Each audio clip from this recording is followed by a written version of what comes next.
Hey friend, welcome back. I have a great episode today about lifestyle inflation. What in the world is lifestyle inflation and how can you determine if this has impacted your family? So we're going to get into what it is, signs that it has affected your family, and how you can avoid it or some steps you can take if it has affected your family. So let's jump in. All right, first, what is lifestyle inflation? Have you ever heard that term before? Leave a comment if you've heard that term. And leave a comment if you have heard this term. Lifestyle inflation is more commonly known as lifestyle creep. So if you've heard of lifestyle creep, drop an emoji in the comments. I'm curious to know if you've heard of that, and drop why if you have heard of lifestyle inflation. So lifestyle creep or lifestyle inflation is basically when your spending goes up in proportion to your income going up. So as you maybe have had raises at your job or bonuses, or maybe you've changed jobs altogether and it's a higher paying job, side hustles that have earned you extra money, whatever it is, as you've gotten extra money, tax returns, you have used that to gradually upgrade your lifestyle. So you've maybe added more services that you pay for, or you've spent money on items that you've wanted, or even things of ease like going out to dinner more often, going out to happy hours, buying new gadgets, maybe buying like the latest phone before yours stops working, taking more expensive vacations than you used to. That is known as lifestyle creep. So you might have things now that you couldn't afford previously in a different job or a lower wage that you were making previously. And now you have those because you have the income. The income has gone up and you've chosen to spend that income on things. Maybe you have multiple streaming services, or maybe you have friends that get pedicures and manicures every so often and you've started doing the same thing. Maybe you buy your kids the latest toy or the latest items that they want, new clothes, like as seasons change, versus saving them and wearing them on the same season again next year. Those are some examples of how people will spend more money as they earn it. Has this affected your family? Has your family started spending more money as you've earned more money? Can you think of anything in your family that you have now that you didn't used to? So you can think about the things that you spend your money on that you didn't used to, and you'll know if lifestyle creep has affected your family already. Some things affect your family out of necessity, like childcare. Maybe you have childcare expenses that you didn't used to, and they go up every year. That's really common. And food goes up, the cost of rent or your mortgage has increased. So there are maybe things that are your basic needs that have increased that have also caused this lifestyle inflation. So kind of look around at what your bills are and look at how you spend your money to get a good idea. That way you'll know, is this stuff that was unavoidable type of creep from my basic, or was this lifestyle inflation because of things that we've added and chosen to start spending our money on when we increased our income? Here are some signs too, if you can't really think of how you spent your money before compared to how you spend it now.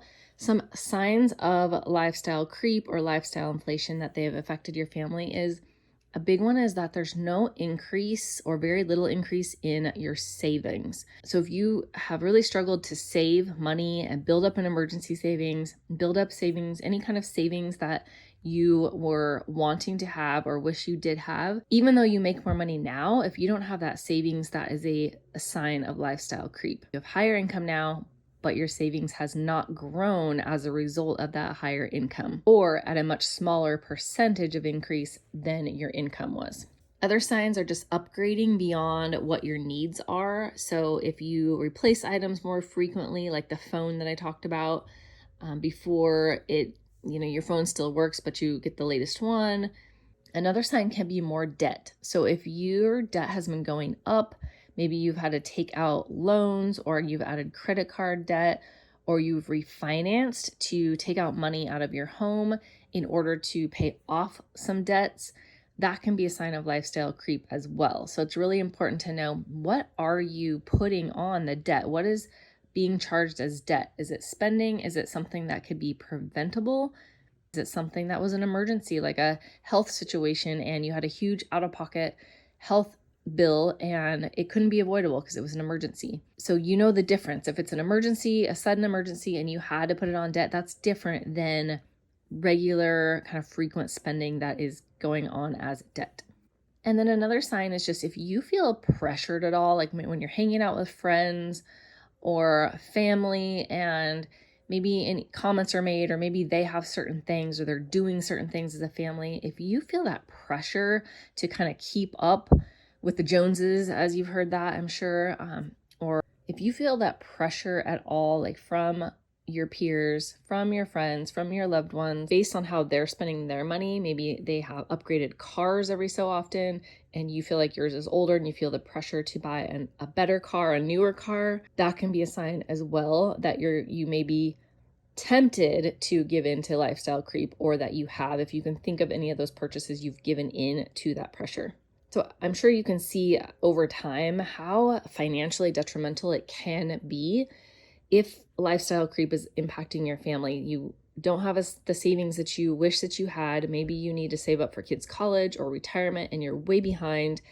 Maybe you're taking on debt and your debt just keeps going up and you're struggling to pay more than the minimum payments, or you're just not making any headway of getting rid of that debt. Maybe you feel like you have so many bills and you're still living paycheck to paycheck, even though you know your income has gone up, but you're stressed every month about how to get all the bills paid. So it can cause a lot of stress, a lot of overwhelm, a lot of really unneeded stress, and it can obviously hinder your financial goals. So how can you avoid lifestyle creep?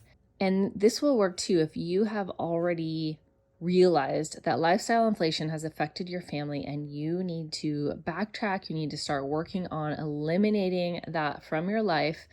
These are steps you can take. So if you are worried about lifestyle creep happening to you, these will help you prevent that, but it will also be the steps that you can take to get your family out of the situation.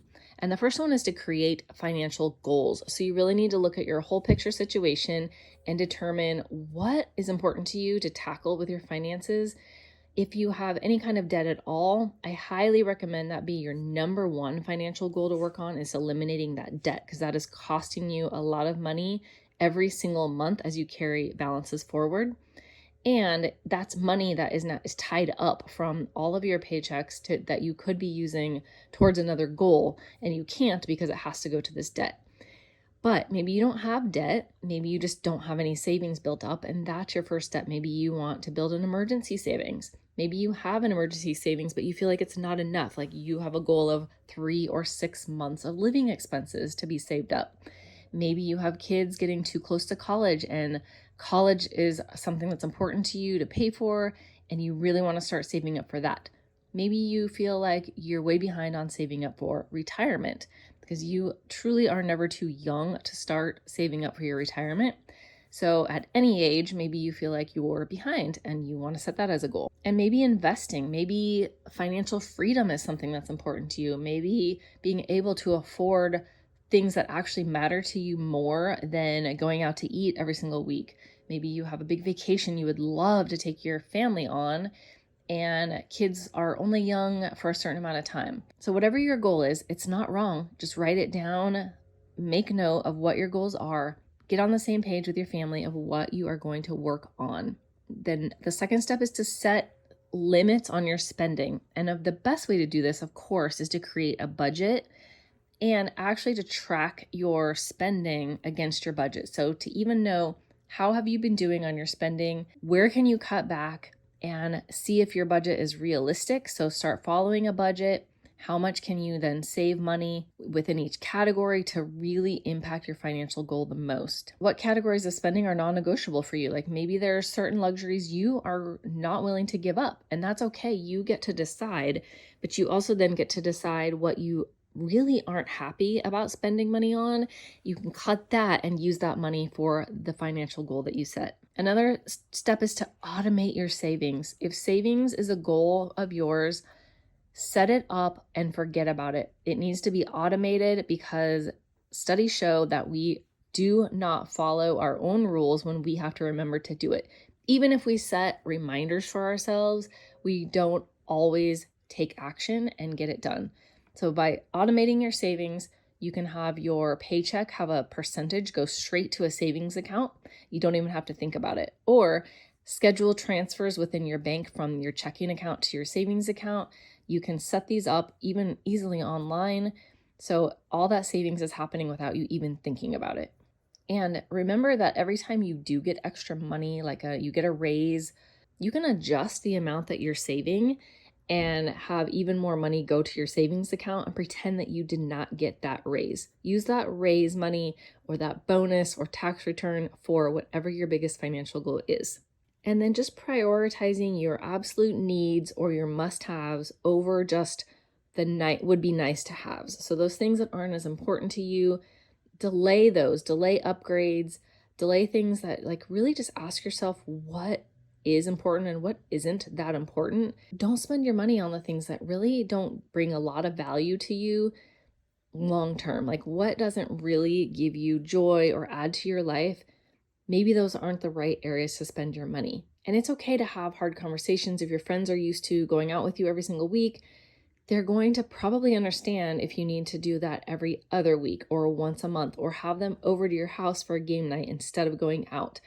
Share with your friends what your goals are and ask for their support. If they are true friends, they will be backing you up and supporting you and have no problems. Okay, so your homework is to do an assessment if you have a lifestyle creep that has affected your family.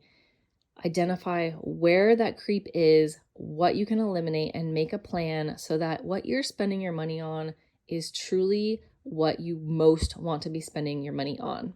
Leave a comment if you have financial creep that has affected your family. Give me one thing you're going to do about it. I'm rooting you on. You can do this. All right, I will talk with you next week. Blessings to your family.